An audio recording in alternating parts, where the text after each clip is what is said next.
हंसी है किसे कदर रोजा मेरे सरकार बासा का। व रहमतुल्लाहि व बरकातुहू।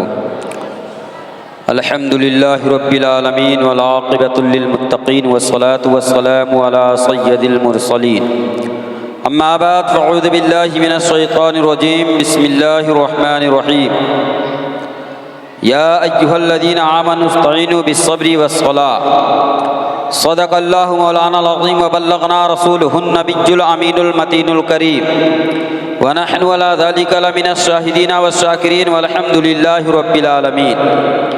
आइए हम और आप सबसे पहले सारी कायनात की मरकज़ अक़ीदत जनाब अहमद मुस्तफ़ा मोहम्मद मुस्तफ़ा सल्लल्लाहु तआला अलैहि वसल्लम की बारगाह बेकस पनाह में अपनी ग़ुलामी का सबूत देते हुए और दुरूद शरीफ का नज़रान अक़ीदत पेश करें। पढ़ें बावाज़ बुलंद अल्लाहुम्मा सल्लि अला सय्यिदिना व सफ़ियना मौलाना मुहम्मद व बारिक वसल्लिम सलातन व सलामन अलैका या रसूलल्लाह सल्लल्लाहु तआला अलैहि वसल्लम। गूंज उठी सदाए मरहबा, आ गए हुसैन आ गए।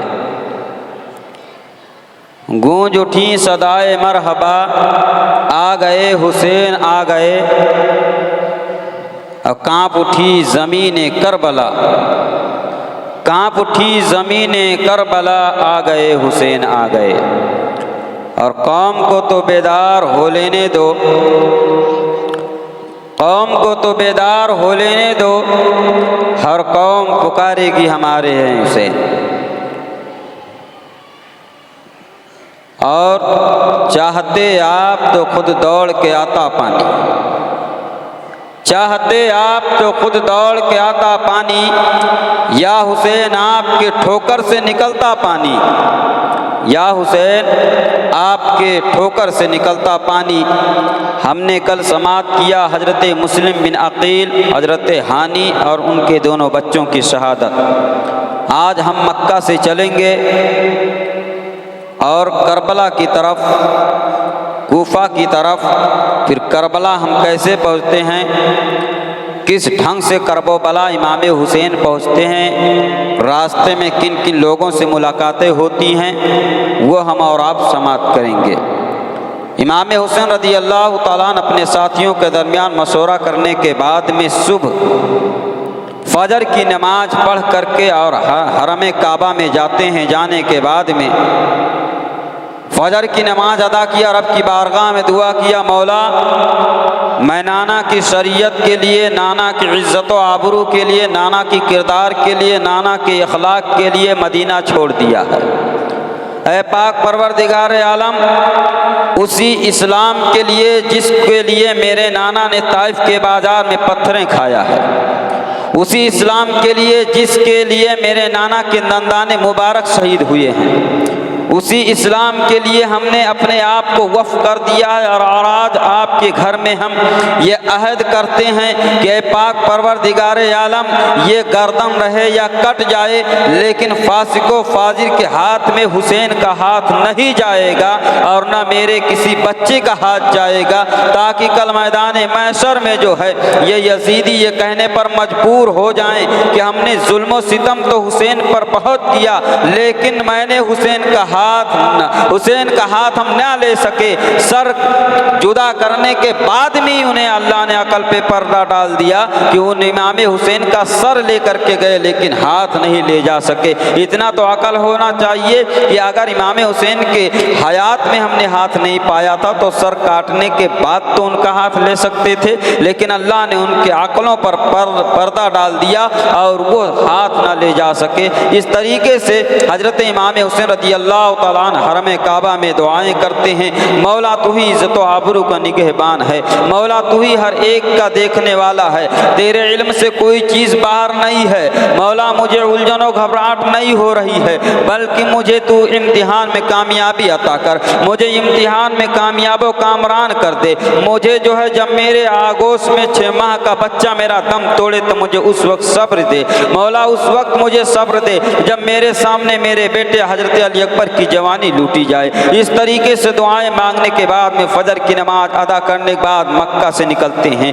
और निकलने के बाद में आगे हजरत इमाम हुसैन चलते हैं, पीछे पूरे काफिला वाले चल रहे हैं। जब मुकाम सफ़ा पर पहुंचते हैं और पहुंचने के बाद में फरजक शायर से मुलाकात होती है। हजरत इमाम हुसैन ने कहा है, ऐ फरजक शायर जा तुम ये बताओ कूफा के हालात कैसे हैं, कूफा वालों में कौन सा रंग भरा हुआ है, कूफा वालों में तब्दीली आई है क्या, कूफा वाले हमारे मुस्लिम बिन अकील के साथ में हैं या यजीद के साथ में हो गए हैं। तो हजरत यानी फरजक शायर कहते हैं, ऐ इमाम हुसैन आपके कदमों पर मैं अपनी जान को कुर्बान कर दूं, कूफा के हालात बिगड़ चुके हैं, कूफा वालों का दिल तो तुम्हारे साथ है लेकिन उनकी तलवारें यजीद के साथ है। और आगे बढ़ते हैं, जब मुकाम हाजिर में पहुंचे हैं उसके बाद में हजरत अब्दुल्ला जाफर तैयार यानी जो नबी जो हजरत इमाम हुसैन के बहनोई थे उनके दोनों साहबजादे औनो मोहम्मद मिलते हैं और मिलने के बाद में अपने बाप का खत उनको पेश कर देते हैं और कहते हैं, मामू जान अब्बा ने मना किया था कि मामू जान को रोक लेना लेकिन उन्हें कूफा मत जाने देना। वही कूफा वाले हैं जो हजरत अली के साथ गद्दारी किया है, वही कूफा वाले हैं जो हजरत इमाम हसन के साथ गद्दारी किए हैं, लेकिन उन्हें कूफा जाने से रोक लेना, रास्ते में आगे अपना जो है कदम ना बढ़ाएं। हजरत इमाम हुसैन ने बगौर खत को पढ़ा है और पढ़ने के बाद में कहा मैं जरूर कूफा जाऊंगा और आगे बढ़े हैं। और बढ़ने के बाद में जब मुकामे हाजिर में पहुंचे हैं और पहुंचने के बाद में जब हजरत कैस से मुलाकात हुई है, मुलाकात होने के बाद में उन्होंने कहा तुम कौन हो, कहा मेरा नाम कैस है। हजरत इमाम हुसैन रदी अल्लाह ताला से मुलाकात हुई है। इस तरीके से हजरत इमाम हुसैन मुकाम पर लोगों से मुलाकात होती है। लेकिन जब मुकाम जो है सालबिया में पहुंचे हैं तो मुकाम सालबिया में पहुंचे हैं जब बुकैर नाम एक शख्स से मुलाकात हुई है, उसने फौरन जो है इमाम हुसैन पूछते हैं, है बुकैर ये बताओ तुम कि कूफा के हालात कैसे हैं, कूफा के लोग आखिर क्या चाहते हैं, क्या मुस्लिम बिन अकील सही और सलामत हैं, वहाँ पर उनकी इज्जत की जा रही है कि नहीं की जा रही है, उनकी देखभाल की जा रही है कि नहीं की जा रही है, उनके बच्चे किस तरीके से हैं, वो सलामत हैं कि नहीं हैं। जब ये पूछते हैं तो उन्होंने कहा है, इमाम हुसैन रदी अल्लाह ताला आपके भाई हजरत मुस्लिम बिन अकील को शहीद कर दिया गया है, उनके दोनों बच्चों को भी शहीद कर दिया गया है, हजरत हानी को भी शहीद कर दिया गया है। उन जालिमों ने इसी पर बस नहीं किया है, इमाम हुसैन उन्हें दारुल अकामा के छत से नीचे गिरा दिया गया है, उनके जिस्म की हड्डियां सब चूर चूर हो गई हैं, लेकिन उसके बावजूद भी उन्हें रहम नहीं आया है, बल्कि हजरत मुस्लिम बिन अकील के पैर में रस्सी बांधते हैं, हजरत हानी के पैर में रस्सी बांध करके उन लोगों ने कूफा के गलियों और बाजारों में घसीटा है। हजरत मुस्लिम बिन अकील रदी अल्लाह ताला अन्हु के जिस्म के तमाम बोटियां अलग हो गई हैं, तमाम के तमाम जो है चमड़े अलग हो गए हैं, हजरत मुस्लिम बिन अकील को पहचानना मुश्किल हो गया है। इस तरीके से जुल्म और सितम कूफा वालों ने किया है, उनकी तलवारें जो है यजीद के साथ हैं, उनके दिल तुम्हारे साथ है, इस तरीके से उन्होंने बताया है। हजरत इमाम हुसैन के आंखों में आंसू आ जाते हैं, अल्लाह अकबर, आंखें अश्कबार हो जाती हैं, लेकिन इमाम हुसैन अपने साथियों को देखते हैं, मुस्लिम बिन अकील के बच्चों को देखा है और देखने के बाद में अपने आंखों से पानी को साफ किया है और साफ करने के बाद में अल्लाह का शुक्र अदा करते हैं और अदा करने के बाद आगे चलते हैं। जब आगे चलने के बाद में मकाम ज़बाला में पहुंचे हैं, जब वहां पहुंचते हैं उसके बाद में हजरत मुस्लिम बिन अकील के दोनों बच्चे हैं, उनकी बेटियां मौजूद हैं। हजरत इमाम हुसैन खेमे के अंदर जाते हैं और जाने के बाद में दोनों बच्चों के सरों पर जो है हाथ फेरा है, उनकी पेशानी को चूमा है और चूमने के बाद में अपने सीने से लगाया है और तमाम अपने चाहने वालों को दर्श दिया है, अरे मेरे चाहने वालों आज तुम मुझे देख लो, अपने भाई मुस्लिम बिन अकील के बच्चों को मैंने सीने से लगाया है, उनके पेशानी को चूमा है, मैंने उन्हें कोई तकलीफ नहीं दिया है। अरे मेरे चाहने वालों आज तुम मेरे इस तमाम वाकयात को पढ़ करके ये भी देखना, मैं जिस मकाम पर पहुंचा हूँ ना तो मेरी फजर की नमाज कजा हुई है, ना नमाज ईशा कजा हुई है, ना हमारी नमाज असर कजा हुई है, लेकिन आज मैं अपने कौम के नौजवानों से पूछना चाहता हूँ, अरे मेरे कौम के नौजवानों जरा तुम बताओ, आज तुम्हारे हाथ में सिगरेट का पैकेट है, मुंह में सिगरेट जला लेते हो और ताजिया तैयार कर रहे हो, नापाकी के आलम में इमाम हुसैन का रोज़ा बना रहे हो। अरे उसके बारे में शेर आप पढ़िए, फारसी का शेर है। हजार बार बसोयम दहन जब मुझको गुलाब, हुनूस तो नाम गुफ्तन बनक तू, हुनूस तो नाम गुफ्तन कमाल भी अद्भुत। इमाम हुसैन, अगर मैं अपने इस मुंह को हजारों मर्तबा मुझको अंबर गुलाब से धुल लूं, तब भी ये जबान इस लायक नहीं है कि मैं आपकी तारीफ करूं। आज उन नौजवानों से पूछ रहा हूं, तुम खड़े होकर पेशाब कर रहे हो फिर भी ताजिया बना रहे हो, तुम अंडरवेयर और चड्ढा पहन करके तुम ताजिया बना रहे हो, और तुम आज अपने अंदर देख लो, नापाकी के आलम में हमारे नौजवान इमाम हुसैन का रोज़ा बना रहे हैं। बताइए आज हम और आप किस मोड़ पे आ गए हैं, हमारे नौजवान कितना बिगड़ चुके हैं। अल्लाह अकबर, आज जो है रात रात जाग करके ताजिया की तैयारियां की जा रही हैं, नमाज फजर को कज़ा किया जा रहा है। कब इमाम हुसैन जब कल मैदान महशर में खड़े होकर के और तुमसे सवाल करेंगे, अरे मेरे चाहने वालों, अरे मेरे गुलामों, जरा तुम बताओ, मेरे चाहने वाले थे, मेरे लिए तुमने सबीले लगाया दुरुस्त है, मेरे लिए खिचड़ा पकाया दुरुस्त है, मेरे लिए तुमने सब कुछ किया, लेकिन ये बताओ तुम मेरा रोज़ा बनाया करते थे और बनाने के बाद में जो है उसे गली और कूचों में फिराया करते थे, और फिराने के बाद में ले जाके गंदगी के ढेर पे डाल दिया करते थे। क्या मेरी इज्जत तुम्हारे नजर में इतनी ही थी क्या? तुम्हारे नजर में मेरी इज्जत इतनी ही थी क्या? मेरी इज्जत तुम्हारे नजर में क्या थी जो इस तरीके से तुमने जो है मेरे रोज़े, मेरे मेरे मेरे गुंबद को और इस तरीके से मेरे रोज़े को सजाया है, और सजाने के बाद में तुमने बदनामी का धब्बा डाल दिया है, मेरे दामन पे तुमने कीचड़ उछाला है। यह मोहब्बत की दलील नहीं है, यह मोहब्बत की नहीं बल्कि नफरत की दलील है इमाम हुसैन से। मैं पूछना चाहता हूँ, आज का नौजवान है, अल्लाह अकबर, अगर खड़ा हो जाता है, कभी नाक खोदता है लेकिन उंगली लगा के ताजिया बना रहा है, कभी शर्मगाहों पर हाथ फेरता है ताजिया बना रहा है, खड़े होकर पेशाब करता है हाथ तक नहीं धुलता ताजिया बना रहा है। अरे याद करो उस दौर को जब नबी करीम सल्लल्लाहु ताला अलैहि वसल्लम के गुंबदे खजरा को तुर्कियों ने तामीर किया था, तो 1.5 किलोमीटर दूर जा करके उन ईंटों को तोड़ा करते थे ताकि मेरे आका के जो है कान तक इसकी आवाज ना पहुंचे, और वो जो है बावजूद हुआ करते थे, बावजूद होने के बाद में 2 रकात नफल पढ़ते थे, और 2 रकात नफल शुक्राना पढ़ने के बाद में उसके बाद दुरूद शरीफ पढ़ करके तब एक ईंट गुंबदे खजरा में रखते थे। क्या तुम्हारी उनकी तारीखें तुम्हारे सामने नहीं है जो रोज़े हुसैन बना रहे हो? मेरे आका ने फरमाया था, हुसैन मिन्नी वाना मिनल हुसैन, मैं हुसैन से हूँ, हुसैन मुझसे हैं, हुसैन का खून मेरा खून है, हुसैन का जिस्म मेरा जिस्म है, हुसैन का हाथ मेरा हाथ है, हुसैन की ज़बान मेरी ज़बान है, हुसैन का चलना मेरा चलना है, हुसैन जो फरमाते हैं वो मैं, हुसैन का फरमाना मेरा फरमाना है, हुसैन का बैठना मेरा बैठना है, तमाम चीज़ें मेरे आका फरमा रहे हैं। आवाज़ हम उन्हीं इमाम हुसैन के रोज़े को बना रहे हैं, तो नापाकी के आलम में रोज़ा बना रहे हैं, नापाकी के आलम में उसको हम बनाने तैयार कर रहे हैं। रात भर जाग करके हमने नमाज ईशा को तर्क कर दिया है,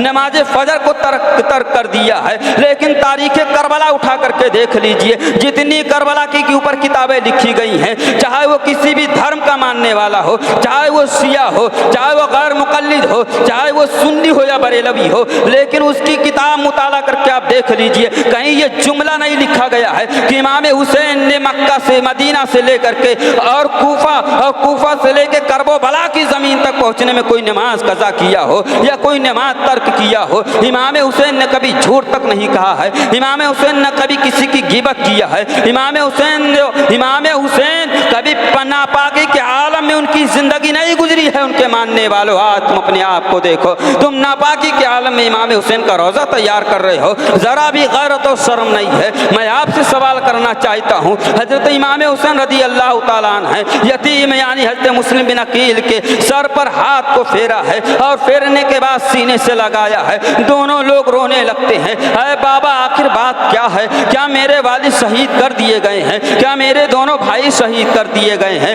इमाम हुसैन रज़ी अल्लाह ताला अन्हु की आंखों में आंसू आ जाते हैं और सीने से चिमटाने के बाद में कोई खबर नहीं देते हैं और आगे चलते हैं। चलने के बाद में अभी मुकामे ज़ी हिशम आने वाला है कि मेरे आका सल्लल्लाहु अलैहि वसल्लम के नवासे एक जगह रुकते हैं, और रुकने के बाद में मकामे जारूद में रुके हैं, और रुकने के बाद में तमाम लोगों को मुखातब किया है, अरे मेरे चाहने वालों सुन लो, आज मैं तुम्हें बता देना चाहता हूँ, हज़रत मुस्लिम बिन अकील कूफा में शहीद कर दिए गए हैं, उनके दोनों बच्चों को शहीद कर दिया गया है। उनके पैर में रस्सी बांधकर कूफा के बाजार और गलियों में घसीटा गया है। उन्हें एक कतरा पानी के लिए तरसाया गया है। तमाम कूफा वालों ने उनका पीछा छोड़ दिया है। और उनके जब इमाम मुस्लिम बिन अकील किसी दरवाजे पे जाते थे तो खिड़कियां और दरवाजे बंद हो जाया करते थे, लेकिन इमाम मुस्लिम बिन अकील ने कभी भी अपने अंदर मायूसी नहीं जाहिर किया है, अपने पैरों में कभी लग्जिश नहीं आने दिया है।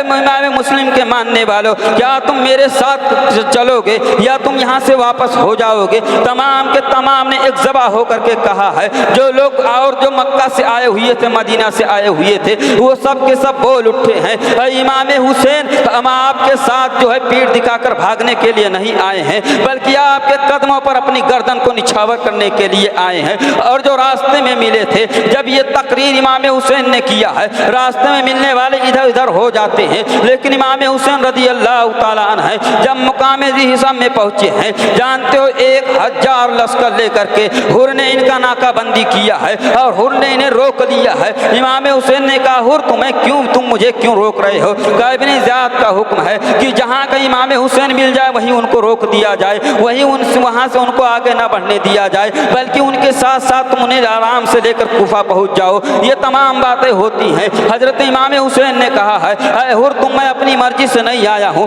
बल्कि मुझे खत लिखा गया है, मुझे खत लिख करके बुलाया गया है। एक खत नहीं लिखा गया है, 2 खत नहीं लिखा गया है, 3 खत नहीं लिखा गया है, बल्कि 40 खतूत लिखे गए हैं। उसके बाद मैं जो है रखते सफ़र बांधा हूँ, और यही नहीं 40 खतूत के बाद भी मैं यही तैयार हुआ हूँ, बल्कि अपने भाई मुस्लिम बिन अकील को वहाँ भेजा हूँ, और भेजने के बाद में वहाँ के हालात को मालूम किए हैं। और मालूम करने के बाद में जब 40,000 कूफा वालों ने मेरे नाम पर हजरत मुस्लिम बिन अकील के हाथ पे हाथ रख के बयात किया है, तब मैं रवाना हुआ हूँ। मुस्लिम बिन अकील ने भी खत लिखा था, लेकिन मुझे रास्ते में खबर हुई है कि हजरत मुस्लिम बिन अकील को शहीद कर दिया गया है, उनके दोनों बच्चों को शहीद कर दिया गया है, उनकी लाश को बाजारों में घसीटा गया है, हजरत हानी को भी शहीद कर दिया गया है। ये तमाम बातें हुर से होती है, और हुर जो है इतनी बातें होती होती जो है शाम हो जाती है। जब आजान होती है, हजरत इमाम हुसैन कहते हैं, अय हुर तुम मेरी इक्तिदा में नमाज पढ़ोगे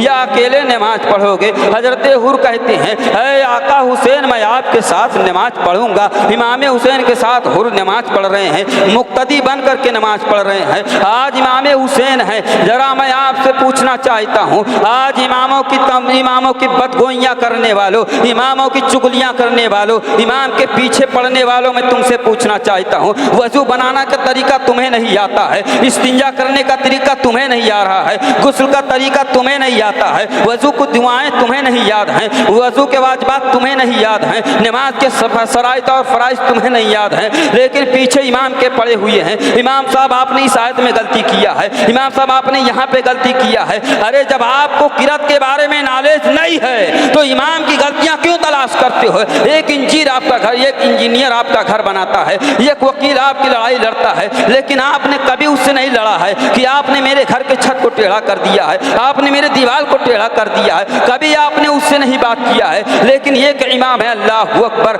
इमाम हुसैन रज़ी अल्लाह तआला अन्हु क्या दर्स देते हैं? ये दर्स दिया है। इमामत कहाँ से मिली है? इमामत आसान नहीं है जिसे कहते हैं इमामत आसान है। जब हजरत अली रज़ी अल्लाह तआला अन्हु फरमाते हैं कि मुसल्ले इमामत पर जब मैं बढ़ता था तो मेरे पैरों में कपकपी तारी हो जाया करती थी। हजरत अबू बकर सिद्दीक फरमाते हैं यह मसनद इमामत आसान मसनद नहीं है। जब इस पे मैं बढ़ता था तो तमाम के तमाम जिसमें मेरे लर्जा का भी तारी हो जाया करता था। आप ही जरा सोचो, आपने कहा पीछे इमाम के अल्लाह अकबर नेत बांध लिया है, अब आप गुनाह किए हो वो भी इमाम के सर पे है, सना आपने पर नहीं पढ़ा वो भी इमाम के सर पे है, आपने रुकू में कोई गलती किया वो भी इमाम के सर पे है, आपने क़याम में कोई गलती किया वो भी इमाम के सर पे है। यानी कल मैदान महशर कायम होगा, आपसे नमाज के ताल्लुक सवाल किया जाएगा, आप सब के सब एक जबा होकर के बोलोगे मौला मैं तो इमाम के ऊपर डाल दिया था, अपना इमाम मान करके अपना पेशवा मान लिया था, अपना रहनुमा मान लिया था।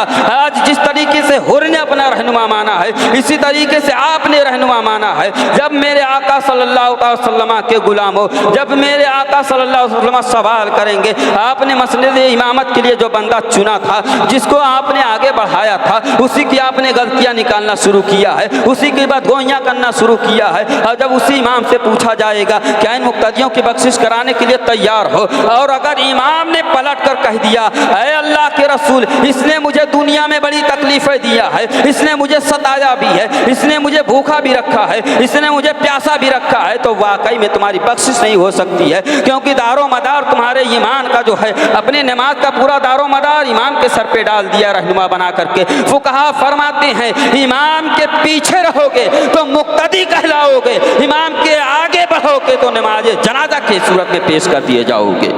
हम और आपको अपने इमामों का कद्र करना चाहिए। इमाम हुसैन रदी अल्लाह ताला नमाज पढ़ाते हैं, हजरत हुर नमाज पढ़ते हैं, और पढ़ने के बाद में बातचीत हुई, और होने के बाद में अभी चंद ही मिनट हुए थे कि एक दस्ता यानी एक घोड़सवार नमूदार हुआ, और हजरत इमाम हुसैन ने सोचा ये मेरे पास आएगा, शायद कोई अरीजा लेकर के आया है, लेकिन वो घोड़सवार जाता कहाँ है, हजरत हुर के पास गया है। हुर के पास गया और जाने के बाद में कहा है अब इब्ने ज़ियाद का हुक्म हुआ है कि इमाम हुसैन को एक चटियल मैदान में उतारा जाए, जहाँ कोई साया ना हो, कोई पानी ना हो, ना पानी का कहीं दूर तक नामो निशान हो, ऐसे मैदान में उतारा जाए। हजरत इमाम हुसैन रदी अल्लाह तआला अन्हु से हुर कहता है ऐ इमाम हुसैन, इब्ने ज़ियाद का हुक्म आया है, मैं आपके साथ साथ चलूँ, आपको चटियल मैदान में उतारा जाए, कहीं वहाँ साया ना हो, वहाँ पर कोई दूर दूर तक नामो निशान ना हो। अल्लाह अकबर। इस तरीके से बातें हुई हैं। हजरत इमाम हुसैन रदी अल्लाह तआला अन्हु सुबह रखते सफ़र बांधते हैं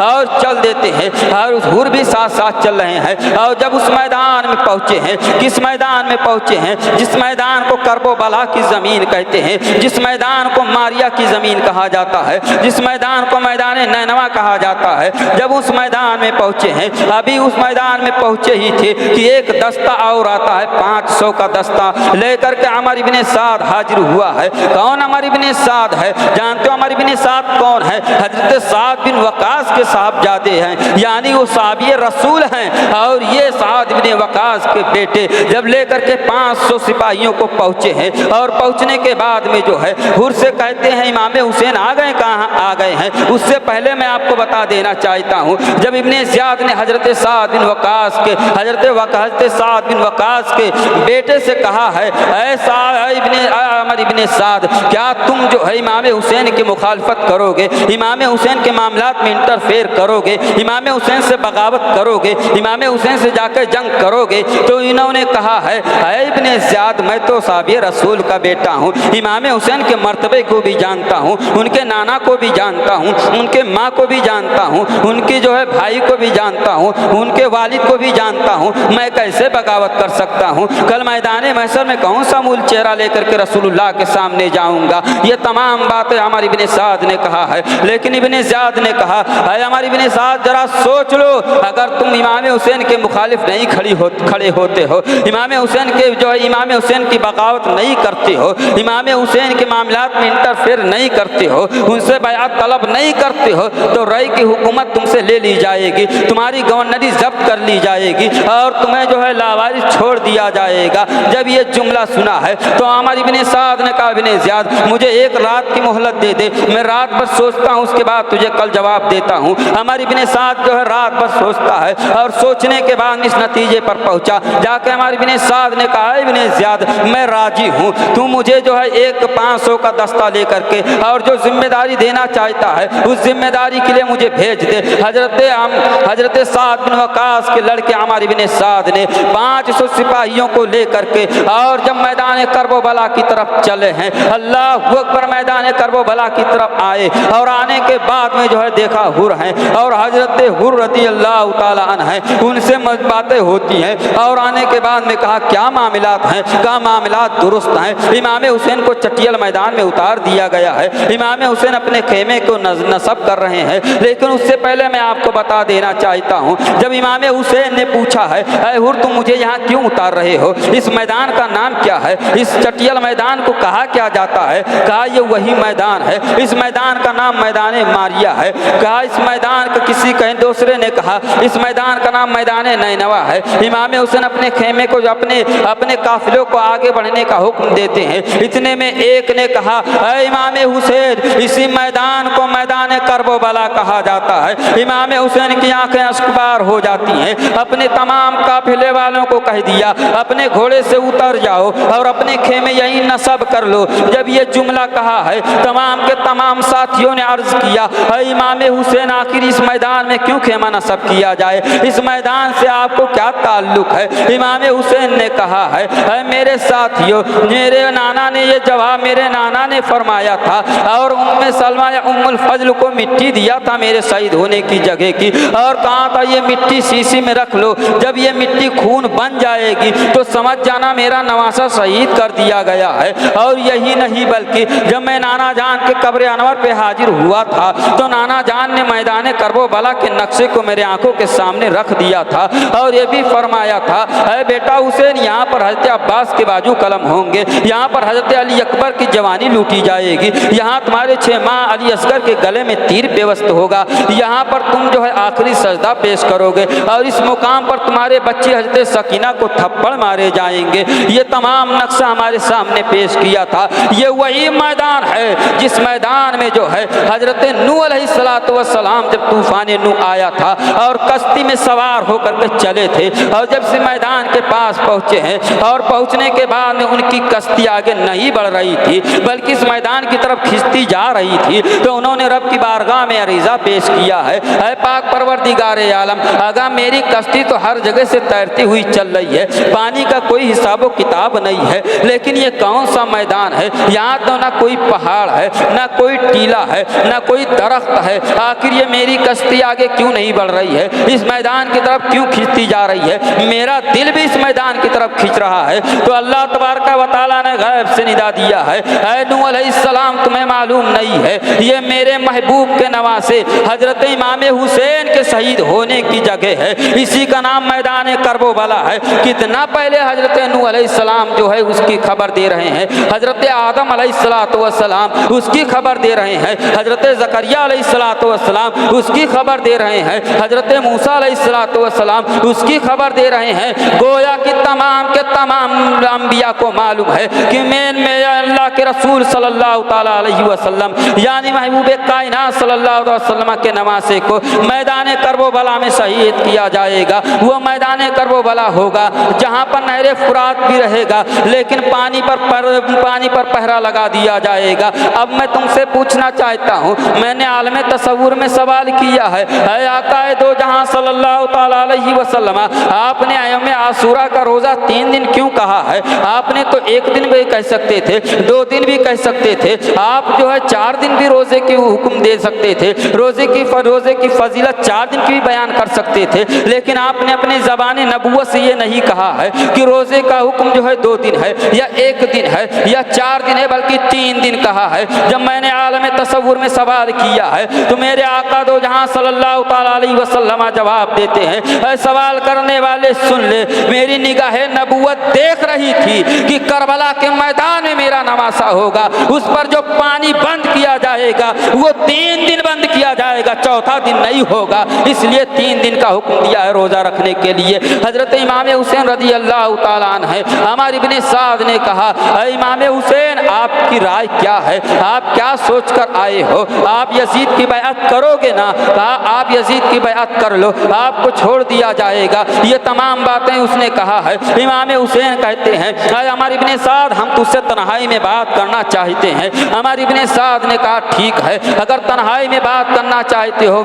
मिलते हैं। रात की तारीकी में दोनों लोग बैठते हैं। हमारे इब्ने साद ने कहा, इमाम हुसैन हम आपके मर्तबे को जानते हैं, आप रसूलुल्लाह के नवासे हैं, हजरत फातिमा के नूरे नज़र हैं, हजरत अली के लख्ते जिगर हैं, हजरत हसन के भाई हैं, और आप जो है जन्नती नौजवान के सरदार हैं। आपके मर्तबे को मैं जानता हूँ, आपकी फजीलत को मैं जानता हूँ, लेकिन मैं आपसे जंग करने के लिए तैयार नहीं हूँ। आपसे जंग करने के इरादे से नहीं आया हूँ। अमर इब्ने साद ने ये जुमले कहे हैं। इमाम हुसैन ने कहा, अरे अमर इब्ने साद, मैं भी जंग के घर से नहीं आया हूँ, मैं भी जो है लड़ाई के घर से नहीं आया हूँ, बल्कि कूफा वालों ने मुझे खत लिख करके बुलाया है। आज जो लोग कहते हैं कि कूफा वाले अपना सीना क्यों पीटते हैं, आज कुछ लोग कहते हैं कूफा यानी शिया लोग अपनी मातम क्यों करते हैं, तो पहले शुरू से आप सुनते चले आ रहे हैं, ये शियाने अली थे, अली के मानने वाले थे, यानी इनको शियाने अली कहा जाता था। इन्होंने पहले खत लिख करके बुलाया था और बुलाने के बाद में जो है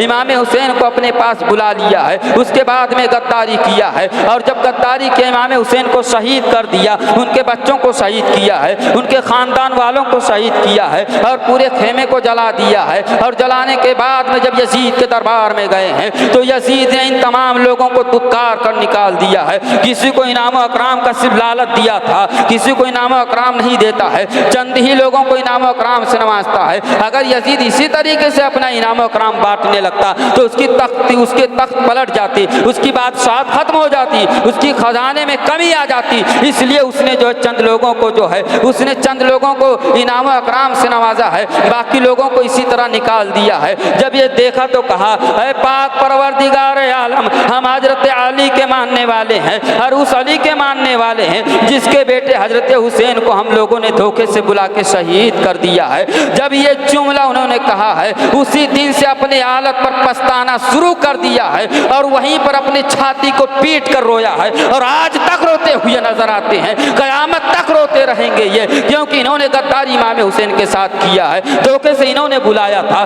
खत इन्होंने लिखा था इमाम हुसैन को और इमाम हुसैन को तन्हा इन्होंने छोड़ दिया है। जब इस तरीके से करते हैं मेरे सुन्नी मुसलमान भाइयों, मैं तुमसे पूछना चाहता हूँ, जब ईसाइयों ने यानी जब शिया ने अपने खत में लिख करके इमाम हुसैन को बुलाया है और बुलाने के बाद में जब उन्हें हकीकत का पता चला है तो अपनी छाती पीट करके रोना शुरू किया है। आज हमारे सुन्नी भाई उन्हीं शिया के तर्ज अमल करते हुए, तर्ज अमल पर जो है अपनाते हुए उनके तर्ज अमल को अपनाते हैं और अपनी सीने को पीट करके जो है अपने पीठ को जो है जख्मी करके ये सबूत देते हैं, इमाम हुसैन हम आपकी गद्दारों में से हैं, हम पछता रहे हैं अपने आप पर, इसलिए हम अपने आप को सजा दे रहे हैं। अगर वाकई में रसूलुल्लाह के चाहने वाले हो, इमाम हुसैन के पक्के सौदाई हो, तो आज ही से अपनी छाती पीटना बंद कर दो, अपने जिस्मों को जो है जख्मी करना बंद कर दो और अल्लामा इकबाल के शेर को पढ़ो। कौन सा शेर है? रोए वो जो कायल है ममाते सौदा की, रोए वो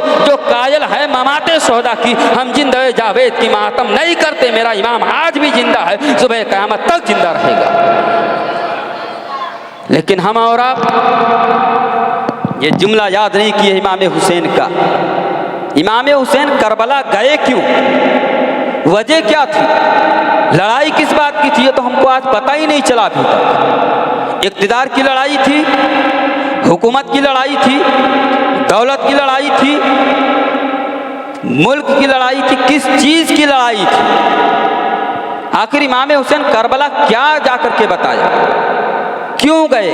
किस लिए गए? इल्लत क्या है? वजह क्या है? इस पर गौर करना चाहिए कि इमाम हुसैन करबला गए क्यों। करबला की तारीख हम सुनते हैं, कोई अजीब बात नहीं है, लेकिन सबसे पहले हम तकरीर सुन के गौर करें कि इमाम हुसैन करबला गए क्यों, लड़ाई हुई क्यों। ना तो दौलत की बात है, ना तो तख्त की बात है, ना यजीद की बात को मानने के लिए इमाम हुसैन तैयार नहीं है, तो क्या बात ना मानने पर लड़ाई हुई है? किस बात पर लड़ाई होगी? किस चीज़ पर इमाम हुसैन को शहीद करने का यजीद ने हुक्म दे दिया? क्या चीज़ थी? तो जब ये तमाम चीज़ें हमारे जहन में सवाल पैदा होता है तो जवाब मिलता है, सवाल करने वाले सुन ले।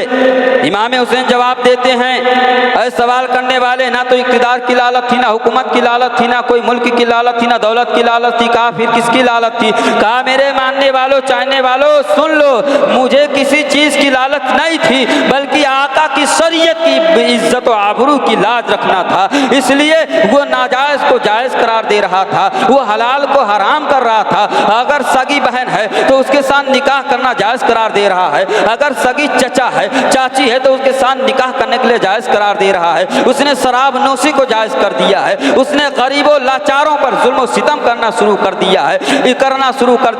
इस बुनियाद पर जो है हम उसकी बयात गलत नहीं किए हैं। और यही चीज़ करबला में बताने के लिए मैं गया था कि ऐ माने मानने वालों, मैं दौलत के लिए यजीद से नहीं लड़ा हूँ, बल्कि नाना की शरीयत के लिए यजीद से लड़ा।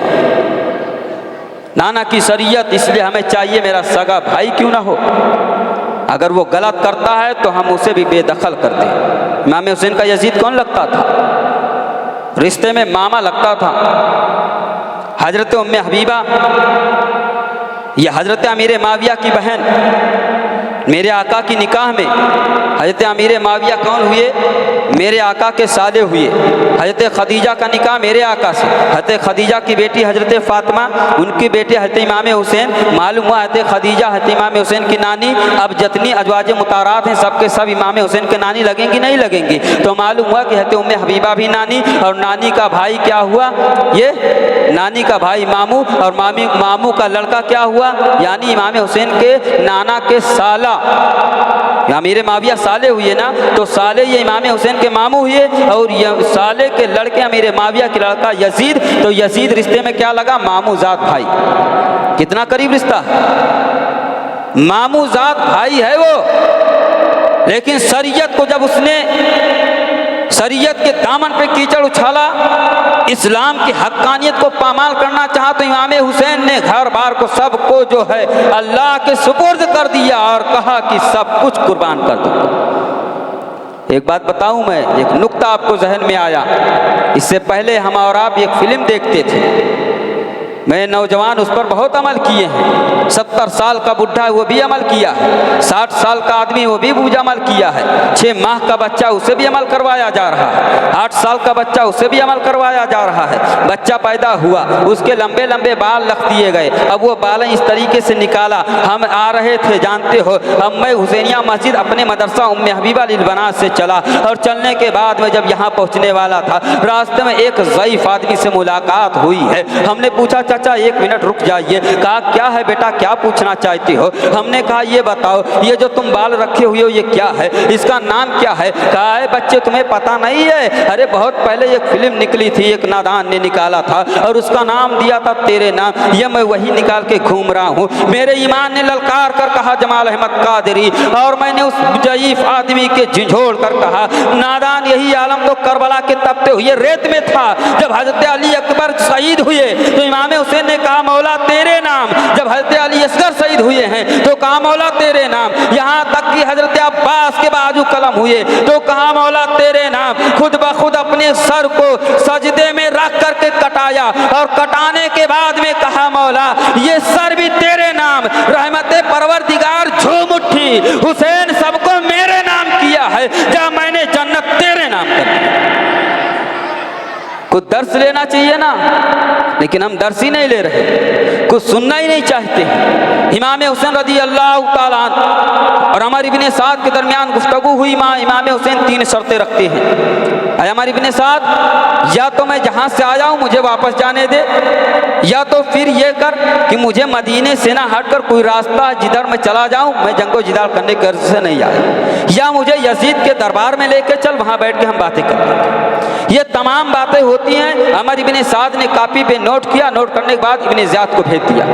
इब्ने ज़ियाद ने पढ़ा और कहा, अमर इब्ने साद ने कहा ऐ इब्ने ज़ियाद, सुलह की सूरत पेश आ गई, इमाम हुसैन राजी हो गए, अब जंगो जिदाल की ज़रूरत नहीं है, ना हम इनका खून बहाएंगे न या मेरा खून बहाएंगे। जब ये पढ़ा इब्ने ज़ियाद ने तो उसने फौरन उसका दिल जो है बदल गया और उसने कहा सही तजवीज़ है, खून खराबे से मसला क्या बन सकता है। जब बात से बात जो है बन जाती है और मसला हल हो जाता है तो लड़ाई झगड़े की कोई बात नहीं है। उसने ये जुमला कहा अपने साथियों से, अल्लाहु अकबर। सिमरे लाइन वहाँ बैठा हुआ था, उसने कहा यहाँ यजीद को भड़काने वाला मरवान था और यहाँ इब्ने ज़ियाद को भड़काने वाला सिमर है, जिसने इमाम हुसैन के सर को जिस्म से अलग किया था। हजरत मेरे आका ने फरमाया था, अरे बेटा हुसैन, जो तुम्हारे सर को जुदा करेगा उसके चेहरे पर बर्स की निशानी होगी, उसके चेहरे से उसके सीने से बदबू आ रही होगी। ये जुमला मेरे आका ने फरमाया था। करबला की तारीख गवाह है, जब उसने सर इमाम हुसैन का जुदा किया और इमाम हुसैन ने पूछा तो कौन है? कहा सिमर है। कहा अपना सीना देखा, जब सीना दिखाया तो वाकई में बदबू आ रही थी,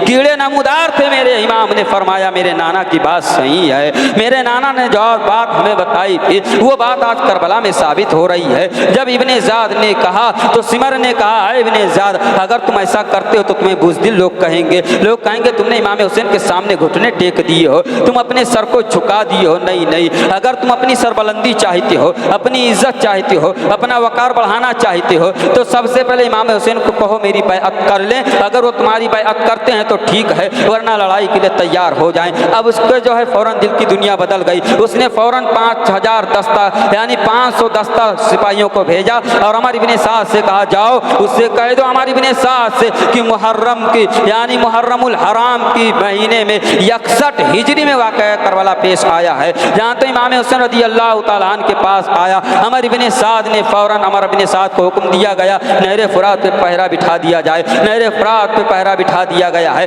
एक कतरा पानी नहीं दिया जा रहा है। हज़रत इमाम हुसैन रज़ी अल्लाह तआला अन्हु है रात की तारीकी में अपने साथियों को मुखातब किया है और कहा है, मेरे मानने वालों सुन लो, आज इन लोगों ने मेरे खून के प्यासे हो गए हैं। मैं तुमसे कह रहा हूँ, मेरे लिए अपने बच्चों को यतीम ना करो, मेरे लिए अपनी बीवी को बेवा ना करो, वरना कल मैदान महशर में ये नहीं कहना मैं इमाम हुसैन से ना जो है इमाम हुसैन ने मुझे नहीं कहा था वरना मैं चला आता। कल मेरा दोष मत देना, कल मेरे ऊपर जो है इल्जाम मत देना। हजरत इमाम हुसैन ने ये कहा और कहा, जिसका दिल चाहे रुके, उसका जिसका दिल चाहे वो जा सकता है। अब उजाला है खेमे के अंदर, देखा कोई नहीं जा रहा है। इमाम हुसैन ने चराग को बुझा दिया है, शायद शर्मिंदगी की बुनियाद पर कोई नहीं उठ रहा है। चराग को बुझाया है और बुझाने के बाद में कहा, इमाम हुसैन जाओ चले जाओ। जब चराग को रोशन किया, देखा जितने आदमी थे उतने अभी भी बैठे हुए हैं। सब ने एक ज़बा होकर के कहा है, अरे इमाम हुसैन, कल मैदान महशर में आपके नाना ने पूछ लिया, अरे मेरे इमाम हुसैन के मानने वालों, आप इमाम हुसैन के साथ करबला गए थे, आखिर उन्हें तुम तनहा छोड़कर क्यों वापस आ गए थे? तो उस वक्त मैं जवाब क्या दूंगा? इसलिए ये गर्दन रहे या न रहे, लेकिन मैं आपका साथ छोड़कर नहीं जा सकता हूँ। इमाम हुसैन के साथियों ने सब के सब जो है इमाम हुसैन के हाथ पे हाथ रख करके और हक्कानियत के परचम को बुलंद करने का कसम खाया है। हजरत इमाम हुसैन रात की तारीकी है, अमर इब्ने साद है, अब मुहर्रमुल हराम का महीना यानी तारीख पे तारीख चल रही है, पानी बंद कर दिया गया है। तारीख में है कि 8 मुहर्रमुल हराम को पानी बंद किया है। दूसरी रवायत मिलती है कि 7 मुहर्रमुल हराम को पानी बंद किया गया है, यानी इमाम हुसैन की शहादत से 3 दिन पहले बंद किया गया है पानी। ये तारीखें मिलती है। अमर इब्ने साद ने जो है क्या किया है, उसने अपने तमाम चाहने वालों को मुखातब किया और एक तीर कमान लेके आगे बढ़ा है। इमाम हुसैन रज़ी अल्लाह तआला अन्हु की तरफ तीर चला कर ऐलान किया है, ऐ यजीदियो, कल यजीद के दरबार में गवाही देना कि सबसे पहले हुसैन इब्ने अली पर अगर किसी ने तीर चलाया है तो वह अमर इब्ने साद है। आप जरा सोचो क्या इनकलाबात हैं ज़माने के। जरा बाप की तकदीर को देखो और बेटे की तकदीर को देखो। बाप है साद इब्ने वकास, उहद के मैदान में चलो मेरे मुसलमानों, उहद के मैदान में जो है अबू सुफियान के तीर आ रहे हैं रसूलुल्लाह पर, तो अमर इब्ने यानी साद इब्ने वकास आगे बढ़ करके और अबू सुफियान के तीर को अपने सीने पर ले रहे हैं और लेने के बाद में ऐलान करते हैं, ऐ मेरे आका दो जहां सल्लल्लाहु अलैहि वसल्लम के दुश्मनों, जब तक मेरे जिस्म में जान है एक तीर भी रसूलुल्लाह तक नहीं पहुंच सकता है तुम्हारा। और उन्हीं का बेटा जो है बदबख्त अमर इब्ने साद जो है उसने तीर चला करके नवासे रसूल पर ऐलान किया है, कल यजीद के दरबार में गवाही देना सबसे पहले इमाम हुसैन के सीने पर अगर तीर पेश करने वाला कोई है तो वो अमर इब्ने साद है। क्या इनकलाबात हैं जानते हो करबला में, यानी करबला में सब्र इस्तकामत भी इकट्ठा है, जुल्म सितम भी इकट्ठा है।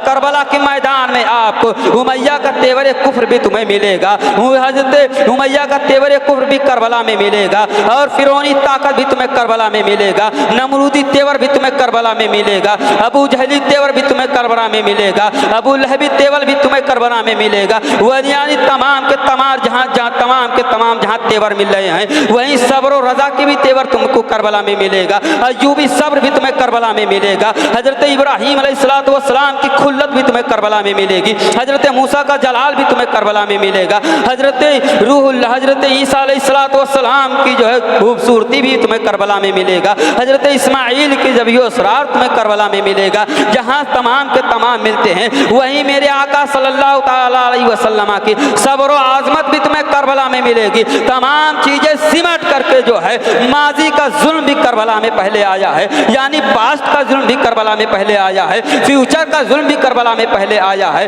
और प्रेजेंट का जुल्म भी करबला में पहले आया है। तमाम समेट करके जो है इमाम हुसैन की शक्ल में नमूदार हो जाते हैं। अल्लाह अकबर, ये तमाम चीज़ें मौजूद हैं। अब हजरत इमाम हुर जा करके यजीदियों को मुखातब किया है, यजीदियों मैं तुमसे मदद तलब करने नहीं आया हूँ बल्कि तुम्हें बताने के लिए आया हूँ। मैं तुमको ये बताना देना चाहता हूँ, मुझे तुम जानते हो, मैं रसूलुल्लाह का नवासा हूँ, मैं हजरत फातिमा का लाल हूँ, हजरत अली का लख्ती जिगर हूँ, हजरत हसन का भाई हूँ। मैंने कभी बगावत किया कहा नहीं, कहा हमने कभी नाना की शरीयत की इज्जत आबरोजी की कहा नहीं, कहा हमने नाना की शरीयत पर कीचड़ उछाला कहा नहीं, कहा नमाज को तर्क किया कहा नहीं, कहा हमने कभी जो है गीबत और चुगलखोरी की कहा नहीं, कहा हमने अमानत में खयानत किया कहा नहीं, कहा हमने कभी झूठ बोला कहा यजीदियों ने कहा नहीं। हमने सवाल किया है आलम तस्वुर में इमाम हुसैन, आप यजीदियों से क्यों ये सवाल कर रहे हो? तो मेरे हुसैन ने फरमाया है, ऐ नादान तुम्हें मालूम नहीं है, कल मक्का की सरजमी पर चलो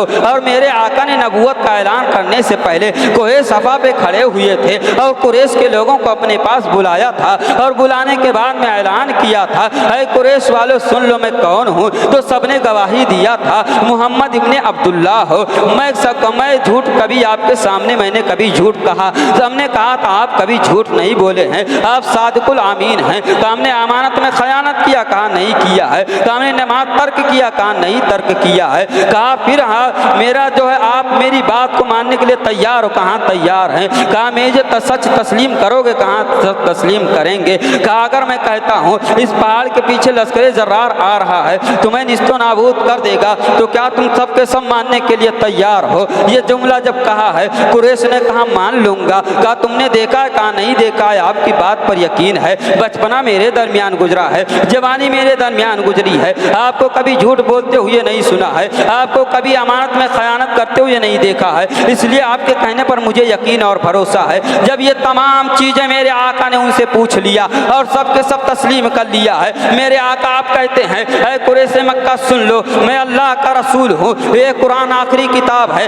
एक अल्लाह को मान लो, उसके सामने झुक जाओ, उसके अलावा तमाम के तमाम माबूदों को तर्क कर दो, पैदा करने वाला तो वही है, रिस्क देने वाला वही है। जब ये जुमला मेरे आका ने कहा है तमाम लोगों ने गाली दिया है, किसी ने जो है बुरा कहा, किसी ने भला कहा है और सबके सब जो है बुरा भला कहकर चल दिए हैं। आज भी तारीख और हिस्ट्री ये बोलती है जिस यानी मक्का में जिन लोगों ने मेरे आका सल्लल्लाहु अलैहि वसल्लम की किरदार की गवाही दिया था, जिन लोगों ने मेरे आका सल्लल्लाहु अलैहि वसल्लम की अखलाक की गवाही दिया था, जिन्होंने सादिकुल अमीन कहा था, उन्होंने पत्थर की बाजार में जो है पत्थरों की, उन्होंने ताइफ के बाजार में पत्थरों की बारिश किया है, उन्होंने मेरे आका पर तीरों की बारिश किया है, उन्होंने मेरे आका पर जुल्म सितम किया है। आज भी तारीख गवाही दे रही है। इमाम हुसैन ने कहा मेरे नाना ने दर्स दिया था बेटा हुसैन, पहले मुखालिफीन से, पहले दुश्मनों से अपने कैरेक्टर की गवाही ले लेना, अपने सच्चाइयत की गवाही ले लेना, उसके बाद में तुम जो है फैसला करना। इमाम हुसैन ने अब जो जहन दे रहे हैं यजीदियों से कहा यजीदियों इससे जहन क्या मिला?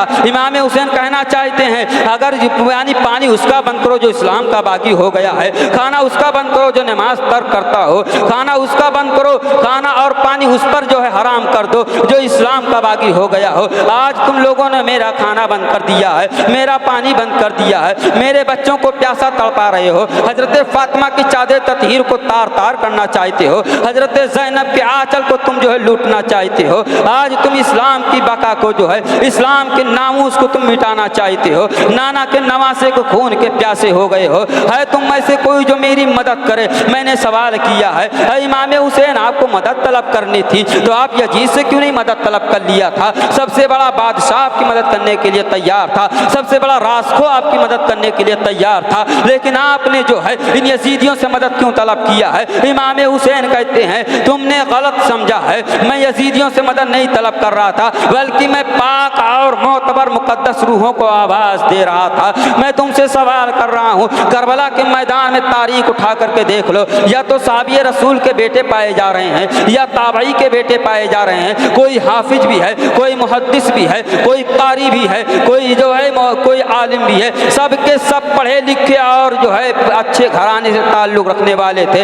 इमाम हुसैन के मर्तबे और मरातिब मर्तबे को जानने वाले थे, उनकी फजीलत को जानने वाले थे, फिर भी इमाम हुसैन के खिलाफ क्यों खड़े हुए थे? दौलत की लालच थी, मुझे दौलत मिलेगी, मेरे बच्चे ऐशो इशरत से गुजारेंगे। जब ये जुमला हजरत हुर ने सुना और सुनने के बाद में अल्लाह अकबर, वही हुर हैं कि हजरत इमाम हुसैन का जब खेमा नसब हुआ है, हुर का खेमा एक तरफ है, अमर इब्ने साद का खेमा एक तरफ है, एक नन्ही सी बच्ची खेलती खेलती हजरत इमाम हुसैन के खेमे में आ जाती है। हजरत ज़ैनब ने उसे अपने पास बुलाया है और बुलाने के बाद सीने से लगाया है, माथे को बोसा दिया है, देने के बाद कहा तुम कहाँ से आई हो? कहा वो सामने वाले कबीले से आई हूँ। कहा वो कबीला किसका है? कहा हजरत हुर मेरे वालिद हैं। अल्लाह अकबर। उन्होंने कहा अरे बेटी तुम मुझे ऐसे आलम में मक्के में मिली है, ऐसे आलम में तुम मुझे जो है करबला में मिली है, मैं तुम्हें कुछ दे नहीं सकती हूँ। नबी के रीत रवाज घर का ये नहीं है कि कोई मिले तो उसे वापस खाली हाथ भेज दिया जाए। हजरत सकीना गुजर होता है, हजरत सकीना के कानों में बाली थी, हजरत ज़ैनब की नज़र पड़ी, हजरत सकीना को बुलाया है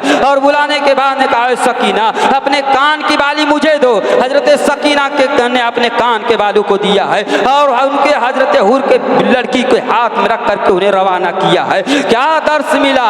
दर्स ये मिलता है कि मेरे आका सल्लल्लाहु अलैहि वसल्लम की नवासी हजरत ज़ैनब ने बता दिया है मेरे मानने वालों, मेरा खानदान तो वो खानदान है कि खुद भूखा रह करके जो है गरीबों को खाना खिलाया है, खुद भूखे रह करके जो है यतीमों पे शफकत किया है। आज करबला के मैदान में मेरे पास कुछ नहीं है, मैंने अपनी बेटी हजरत सकीना के बालू को दे दिया है। वही हजरत हुर हैं, वही हजरत हुर आगे बढ़े हैं और हजरत इमाम हुसैन के कदमों पे सर को रख दिया है। कहा है हुर तुम मेरे पास क्यों आए हो? अब यजीदियों ने कहा हुर बहुत चालाक व मुदब्बिर है, बहुत दानिशमंद है, इमाम हुसैन को पटा कर लाएगा, मेरी बैअत करेंगे और जुल्म यजीदियत के सामने झुकने पर मजबूर हो जाएंगे। ये जब कहा है हुर ने आकर के कहा है मेरे आका हुसैन मुझे माफ़ कर दीजिए, मुझे मालूम नहीं था, मैं बहुत बड़ी मुझसे गलती हो गई है, मैंने आपका रास्ता रोका, आपके साथ चलता रहा, चटियल मैदान में आपको उतार दिया है मेरे आका हुसैन माफ़ कर दो। इमाम हुसैन ने कहा तुम्हारा नाम क्या है? कहा मेरा नाम हुर है। कहा तुम तो जहन्नम से आज़ाद हो, मैं पूछना चाहता हूँ इमाम हुसैन आपने ये जुमला क्यों कहा है? आप तो कह सकते थे मैंने तुम्हें माफ़ कर दिया है, लेकिन इमाम हुसैन फरमाते हैं अगर मैं कह देता हुर मैंने तुम्हें माफ़ कर दिया है तो हुर जो है एहसास कमतरी के शिकार हो जाते, हुर जो है नर्वस हो जाते और हुर का दिल रंजीदा हो जाता। मैं हजरत इमाम हुसैन ने पूछा मैंने पूछा है हजरत हुर आप यजीद के लश्करों के जो है यजीद के लश्करों के कमांडर थे, आपको सिपा सालारी दी गई थी, आपने यजीद के लश्कर को क्यों ठुकरा दिया है? दौलत को क्यों ठुकरा दिया है? इमाम हुसैन के पास क्यों आ गए हो? तो हुर ने कहा है ऐ मानने वालों मैंने जो है नमाज़ें अदा की है इमाम हुसैन के इब्तिदा में, मैंने इन्हें अपना इमाम तस्लीम किया है। इमाम हजरत हुर बताना चाहते हैं मर्तबा इमाम क्या है। अगर तुम्हें जान की बात ही आ जाए तो इमाम अपने इमाम के लिए अपनी गर्दन कटा देना, लेकिन इमाम की बेहुरमती मत होने देना। हजरत हुर रज़ी अल्लाह ताला अन्हु हैं और आगे बढ़ने के बाद ने कहा है सवाल करने वाले सुन लो, एक तरफ तो मैं देख रहा हूँ, एक तरफ मैंने जहन्नम के तपते हुए और जो है लहराते हुए और आगे बढ़ते हुए मैंने सोलों को देखा है, एक तरफ जन्नत की जो है एक तरफ जन्नत के आराइयाँ और ऐशो इशरत देख रहा हूँ। मैं जो है मैं जन्नत के दरवाजे, मैं जहन्नम के दरवाजे से जन्नत की दहलीज को चूमने की जो सआदत हासिल करना चाहता हूँ, ये जुमला कहा है। इमाम हुसैन ने कहा है और मैंने तुम्हें माफ़ किया है। अभी ये बात ही हो रही थी, अमर इब्ने साद की मनहूस आवाज़ करबला के ज़मीन पे गूंजी है। दस्ते करबला की ज़मीन पर जो है यजीदियत की जुल्म की आवाज़ गूंजी है और कहा इमाम हुसैन है तुम में से कोई नौजवान जो मेरे मुकाबले में भेजो। हजरत हुर मचल करके कहा ऐ यजीदियों, अब मैं यजीदी सिपाही बनकर नहीं बल्कि इमाम हुसैन का गुलाम बन करके बोल रहा हूँ, और अपने हाथ में ढाल को संभाल कर यजीदियों के मुकाबले में गए हैं। हजरत हुर ने मुकाबला करना शुरू किया है। अल्लाह अकबर। यजीदियों ने कहा तुम बहुत बड़े गद्दार निकले हो, तुमने इमाम हुसैन से हाथ मिला लिया है, यजीद के साथ गद्दारी किया है, तुम्हें बख्शा नहीं जाएगा। हजरत हुर को चारों तरफ से घेर लिया गया है। बहुत ही बहादुर हजरत हुर थे, उन्होंने जो है सबके ऊपर टूट पड़ते हैं और सबको जो है सबके ऊपर टूटते हैं, जख्म लगती है, सब भागना शुरू कर देते हैं। हमारी इब्ने साद की मनहूस आवाज गूंजी, सबके सब एक साथ इन पर हमला कर दो। किसी ने नेजे से वार किया है, चारों तरफ से तीरों की बारिश हो रही है। हजरत हुर रज़ी अल्लाह तआला अन्हु है, कभी तलवार पर रोकते हैं, कभी अपनी ढाल पर रोकते हैं। जब जख्मों से चूर हो जाते हैं, घोड़े की झील से तशरीफ लाते हैं,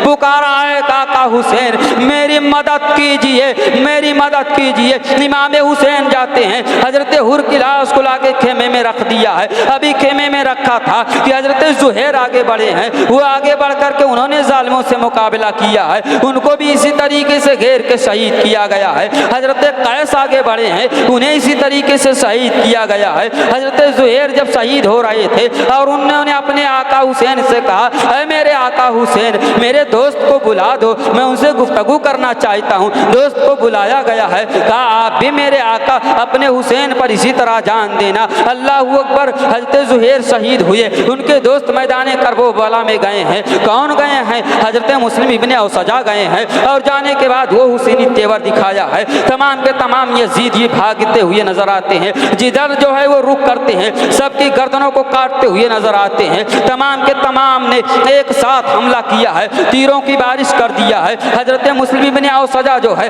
तन्हा मैदान में है, एक नन्ही सी जान करबला की तपते हुए रेत पर है और 72,000 का लश्कर अपने बीच में ले हुए है और तीरों की बारिश की जा रही है। हजरत मुस्लिम इब्ने औसजा जख्मों से चूर होकर के और जमी पर तशरीफ लाते हैं, पुकारा मेरे आका हुसैन मेरी मदद कीजिए। मेरे आका सल्लल्लाहु अलैहि वसल्लम के नवासे इमाम आली मुकाम आगे बढ़े, हजरत हुर के सर को अपने जानू पर रखा है और रखने के बाद में उनके चेहरे से गर्दो गुबार को साफ किया है। अभी गर्दो गुबार को साफ ही कर रहे थे कि एक 8 या 10 साल का बच्चा खेमे से निकल कर एक नन्ही सी तलवार ले करके और वो मैदान करबला में दौड़ रहा है। इमाम हुसैन ने पुकारा है ऐ मेरे असहाब जल्दी इस बच्चे से 20 बच्चे को पकड़ो, ये किसका लाल है जो करबला की धरती पर जा रहा है। तभी मसीहत ने जो है ललकार कर कहा है ऐ इमाम हुसैन एक 8 या 10 साल का बच्चा करबला की मैदान पे जा रहा है, तो आपने उसे जो है बचाने उसे पकड़ने के लिए आवाज दिया है, लेकिन यही वो करबला की जमीन होगी जहाँ पर आपकी बच्ची मासूम हजरत सकीना के चेहरे पर थप्पड़ मारे जाएंगे, कोई नहीं होगा आवाज देने वाला। हजरत इमाम हुसैन के सामने बच्चे को पेश किया गया है। इमाम हुसैन ने पूछा मेरे लाल तो किसका लाल है,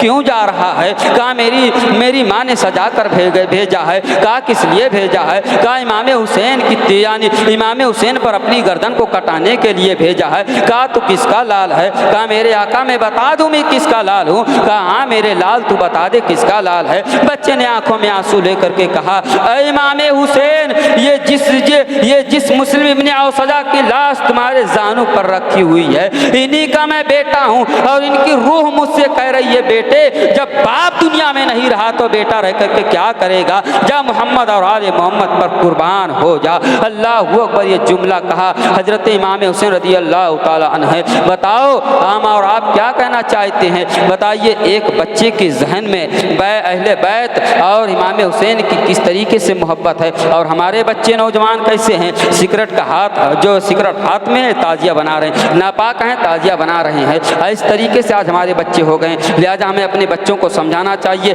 इस शेर के साथ 1000 बार बसोयम दहन जंग मुस्को गुलाब कुनूस तो नाम गुफ्तन कमाल बियत बेस्त यानी हम अपने चेहरे को कितना भी साफ़ सुथरा कर ले, लेकिन ऐसी तारीख़ है, ऐसी तौसीफ़ व तारीफ़ है कि हम अपनी ज़बान से नाम नहीं ले सकते हैं। इसलिए हमें पाक व साफ़ होकर के इमाम हुसैन के महफिल में आना चाहिए और अक़ीदत के साथ बैठना चाहिए। जो जवां बेटी की मैयत पर न रोया वो हुसैन, जो दहकती आग के बिस्तर पे सोया वो हुसैन। व आखिर दाना अल्हम्दुलिल्लाह रब्बिल आलमीन। अस्सलामु अलैकुम।